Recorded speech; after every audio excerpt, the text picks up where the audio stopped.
Hello, everybody. Happy Saturday. Let me see if I can get comments. It's not looking like it. Of course it doesn't. We'll see if they pop up. But hello. Hi. If you are new here, I'm Ashley Chance Fox, founder and creator of Balance Worthy. And happy Saturday. Happy weekend. Let's see if I can figure out where comments might be. There, maybe. Nope, it says write a comment. I don't know. If you're here, please say hello in the comments to see if I can see the comments. I may not be able to, and I don't have another device out here. So if you are making comments, I cannot see it. Let me see. No, that's not doing it. That's not doing. Oh, maybe it'll come up. We'll see. So if you're here, please say hello. I'd love to say hello to you back. Like I said, if you are new here, I'm Ashley Chance Fox, founder and creator of Balance Worthy. I'm in my favorite place in my house, which is the back deck. I have not been out here with you guys in a very long time. If you haven't seen my labs before, we have squirrels, and I have a buffet. You can see that right there. There's pecans, and so I tend to put some pecans out, and they may come up and say hello. So they're used to me. I'm used to them. It's all good. Anyway, so thank you for being here. And this is a new topic. I've shifted. Many of you got on my list from journaling, and I do journal. I'm a regular journaler. I still journal pretty much every day. I don't say that I do it every single day because life's. But pretty much every day. But my business has sort of shifted to confidence, which is where a lot of you are coming from now, from my free confidence freebie online. And so welcome. So if you are here, please say hello in the comments. I'd love to hear from you. I like the interaction between each other.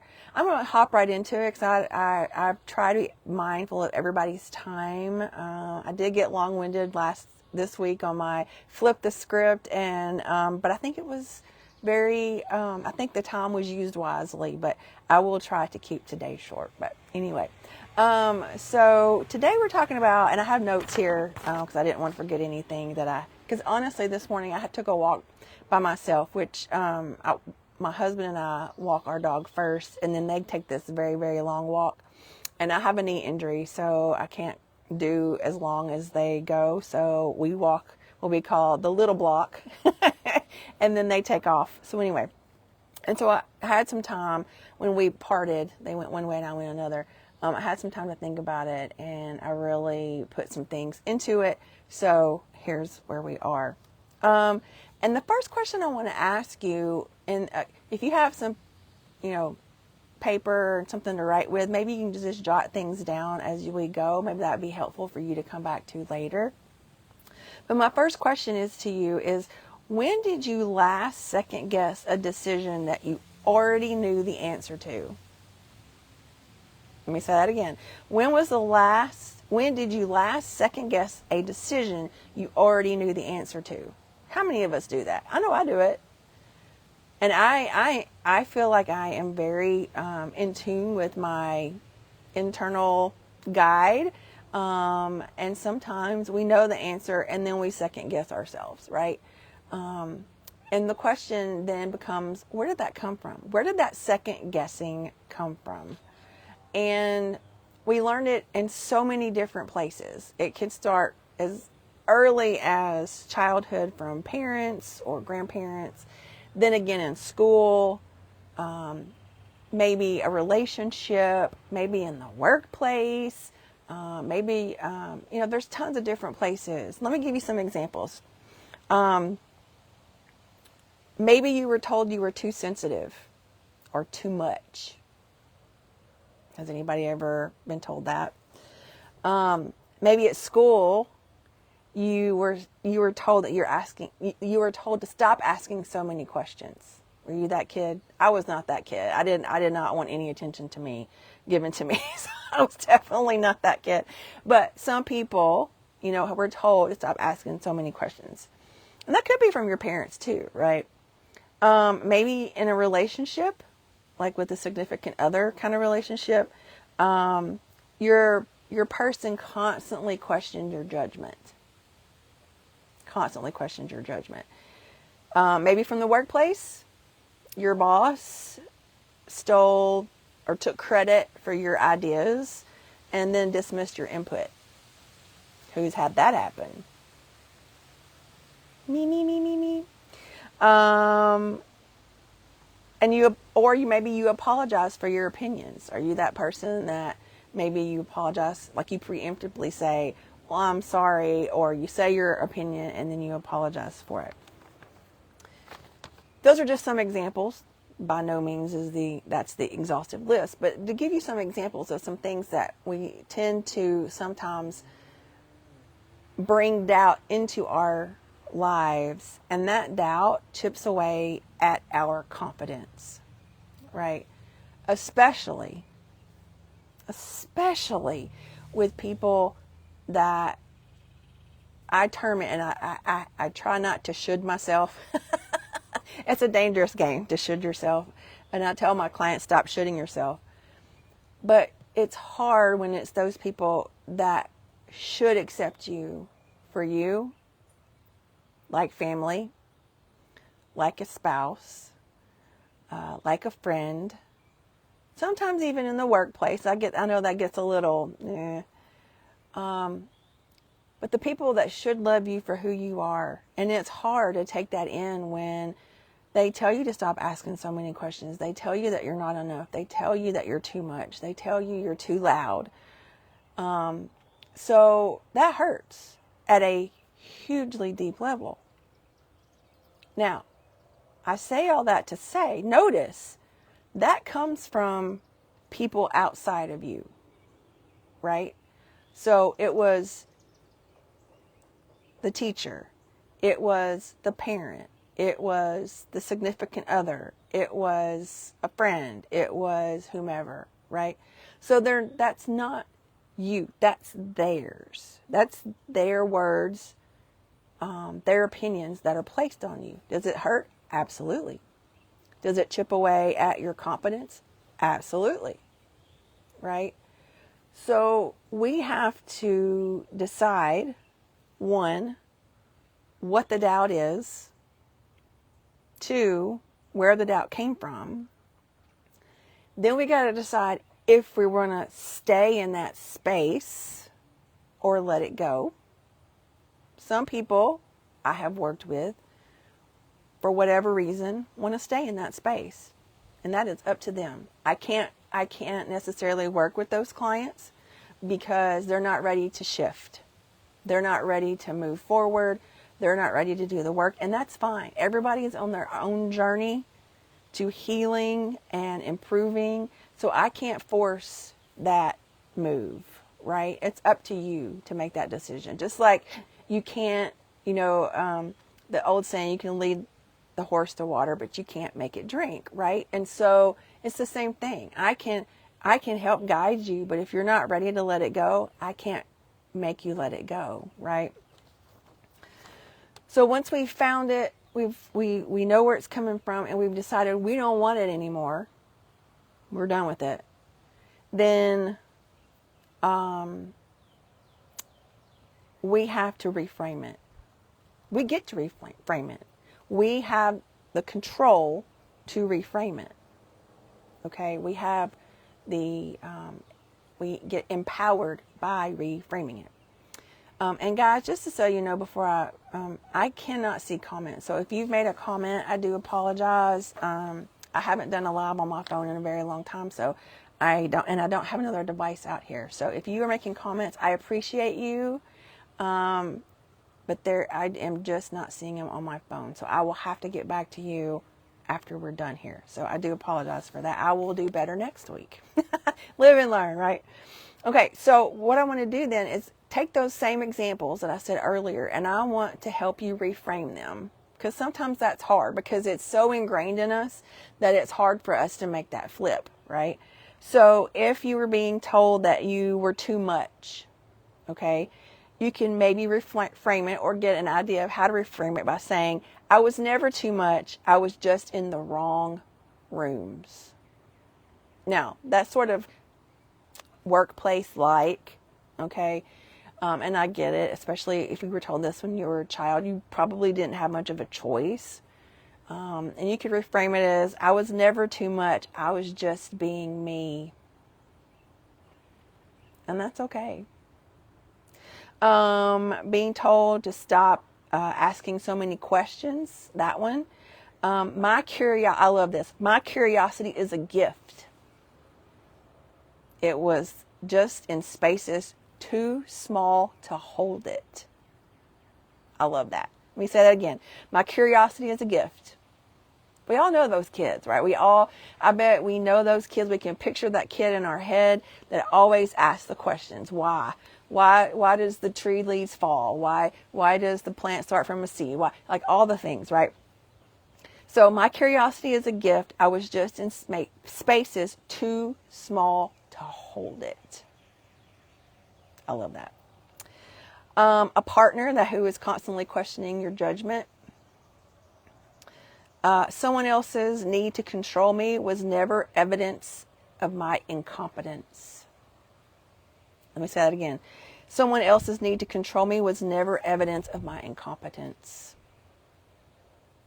And I love that. And let me tell you why I love that. Not even on a relationship level. I teach at a university, and sometimes when you're in academia, you forget where you are because you are surrounded by a lot of people who've worked really hard to get a degree. But that is not the only definition, and that is not the only way, so to speak, of showing or being intelligent. It's not. It's not. My dad was, I think, 3 or 6 credits away from getting a college degree. Just decided not to go back. And one of the smartest people that I know. I mean, math was just, it came so naturally to him. So just because someone is having the need to control does not mean that you're incompetent. It does not mean that you're intelligent. It does not mean that your opinion doesn't matter. Your emotions don't matter. That's their need to control, right? Taking credit for your ideas and then dismissing your input. And this is obviously work related. And the reframe for that could be, they took my idea because it was so good. My voice always has and still has value, but they just didn't want me to know it. And I understand, because I've been there, done that. It is so hard to be in that space because, I mean, I'll be honest, I'm human and I was pissed. I was so mad. And it's still hard for me as an only child who likes to control things. And, to get credit for hard work, right? It's so hard to reframe that. But sometimes, especially in the workplace, we have to do that sometimes. And then the last one, the example that I gave was you apologize for your own opinions. And this has sort of already been stated, but my thoughts don't need a disclaimer. Ooh, I love that. I get to speak without shrinking first. My thoughts do not need a disclaimer. I love that. I love that. Again, if you're here, thank you very much. I cannot see comments, but I will get back to you if you are commenting, and I appreciate your comments. So why do I bring this up? Why? I think it's important for us when we are starting to feel our confidence wane, that we focus on where it comes from, why it got there, and what do we want to do about it. Like I said, you may not want to do anything about it, and that is totally your call. But maybe you are ready to reframe it. So this week, as you go through the week, think about when those little things, come up. How can you reframe it? How can you, or maybe something that's been lingering for a while. Maybe you have something going on at work or in a relationship that you really, you need to face, right? And it's just been eating at you. So how do you face that? Where's your doubt coming from with that? What needs to change? How can you reframe that? Right? So throughout this coming week, when those things come up, try to reframe. And if you need some assistance with that, if you're watching this, whether live or on replay, and you're like, I really want to reframe this, but I don't really know how to do it, that's totally fine. Send me a direct message. Most of you are on my email list. You can send me an email. I'm a party of one. I'm a entrepreneur. I'm a party of one, so I read all emails and comments. So feel free to send me an email, and I'll be happy to help out. But starting there, where's your confidence? What area? Where's the doubt coming from? Who's it coming from? How can we reframe it? And by starting to recognize that, I think those little bitty shifts will start making progress to gain that confidence back. Okay? So if you've watched this, thank you for those that have. Put in the comments one takeaway that you've had from this morning. I appreciate it. Again, I can't see comments. I'm sorry. I will take a look at them when I get off of here. If this is something that you're like, this is really good, I want you to check out Embracing Me Circle. It's on Thursday nights. We have a group of ladies. I keep it small intentionally because I want each and every, that is one thing that has told me multiple times about the things that I do. I try to keep them small because I want everybody in the group to feel seen, heard, and honestly loved on, right? So if you want to deep dive into this, Thursday nights we meet at 7 o'clock Central Standard Time on Zoom. You can find the link. It's linked up above on Facebook, and you can click on that to give you any information about that. This month in June, we are talking about getting out of our own way. I don't know how I worded it, the official topic, but how we're getting in our own way to succeed and be happy and confident. So we want to get out of our own way in doing that. And sometimes, and I hear it a lot, and I have said it when somebody asks, well, what's stopping you? And I usually, to be funny, I clear my voice and I go, me. It's me. I'm in my own way. And so we need to get out of our own way so we can do the next thing. So if that's of interest to you, check out Embracing Me. We would love to have you on Thursday nights. All right, guys, that's it. Thank you for being here. Oh, I did pull 2 cards just real quick, and I love these. 2 came out actually, and y'all know I love these little angel cards. The first one is exploration. Sorry, it's backwards. It's exploration, and I love this because we are exploring how to do things differently, how to reframe, who and what and all the things are in our way, and let's do it differently because it's standing in our way of our authenticity. That person that told us that we were too much, no, we're not. We don't have to back down. We're not too loud. We don't ask too many questions. That is our authenticity. So, all right, ladies, thank you so much for being here. I appreciate you. If you have any questions, feel free to put them in the comments. I'll get back to you or send me an email. Have a lovely Saturday and weekend, and I will see you next week.